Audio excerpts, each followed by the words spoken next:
Hi అండి, welcome back. ఈరోజు recipe వచ్చేసి పన్నీర్ బిర్యానీ అండి. So paneer half KG paneer తీసుకొని చిన్న చిన్న ముక్కలుగా కట్ చేసుకోవాలి. కట్ చేసుకున్న పన్నీర్ని ఒక బౌల్లో తీసుకొని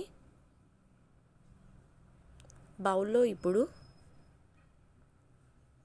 కొత్తిమీర పుదీనా వేసుకోవాలండి. కొత్తిమీర పుదీనా వేసుకున్న తర్వాత 2 బిర్యానీ ఆకులు కూడా వేసుకోవాలి. 2 స్పూన్స్ కారం, పసుపు, ధనియాల పొడి, అల్లం వెల్లుల్లి పేస్ట్, టేస్ట్కి సరిపడా సాల్ట్ కూడా వేసుకోవాలి. తర్వాత గరం మసాలా వేసుకోవాలి. 3 బౌల్స్ ఆఫ్ పెరుగు కూడా వేసుకోవాలండి. తర్వాత ఒక నిమ్మకాయ వేసుకున్నాక పిండుకొని వేసుకోవాలి. సూరి మేతి, పచ్చిమిర్చి వేసుకొని చక్కగా కలుపుకోవాలండి.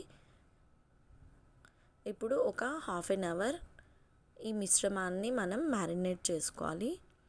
అండ్ అది హాఫ్ అన్ అవర్ మ్యారినేట్ అయ్యేలోపు మనం ఇక్కడ రైస్ ప్రిపేర్ చేసుకుందాము. 1 కేజీ రైస్కి వాటర్ వేసుకొని మనం అందులో మసాలా దినుసులు, బిర్యానీ ఆకు, అల్లం వెల్లుల్లి పేస్ట్, కొత్తిమీర, పుదీనా అన్నీ వేసుకొని మనం మరిగించుకోవాలి.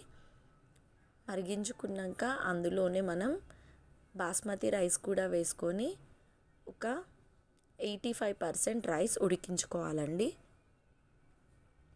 ఎందుకంటే పన్నీర్ మనకి త్వరగా ఉడికిపోతుంది కాబట్టి రైస్ కొంచెం ఎక్కువగానే ఉడికించుకోవాలి. అండ్ ఉడికించుకున్న రైస్ని మనం మ్యారినేట్ చేసుకున్న పన్నీర్లో వేసుకోవాలి. చక్కగా ఈవెన్గా స్ప్రెడ్ చేసుకోవాలి.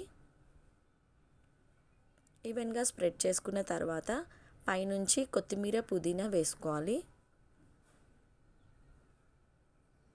ఫ్రై చేసుకున్న ఆనియన్స్ కూడా వేసుకోవచ్చు, బట్ నేనైతే వేసుకోవట్లేదు. అది ఆప్షనల్ అండి, మీ ఇష్టం. తర్వాత ఫుడ్ కలర్ వేసుకోవాలి. ఫుడ్ కలర్ కూడా పూర్తిగా ఆప్షనల్. నేనైతే yellow colour food colour use చేస్తున్నాను.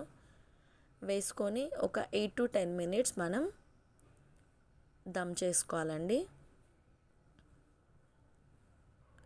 ఎక్కువసేపు అవసరం ఉండదు, పన్నీర్ చాలా త్వరగా ఉడికిపోతుంది కదా.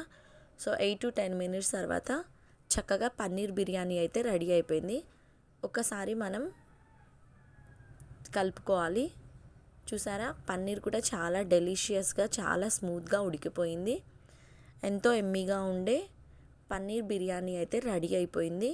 ఈ వీడియో కనుక నచ్చినట్టయితే మీరు కూడా లైక్ చేయండి, షేర్ చేయండి అండ్ సబ్స్క్రైబ్ కూడా చేసుకోండి. చాలా ఎమ్మీగా ఉండే పన్నీర్ బిర్యానీ చూసారా ఎంత బాగుందో. మీరు కూడా డెఫినెట్గా ట్రై చేయండి. Thank you for watching my video.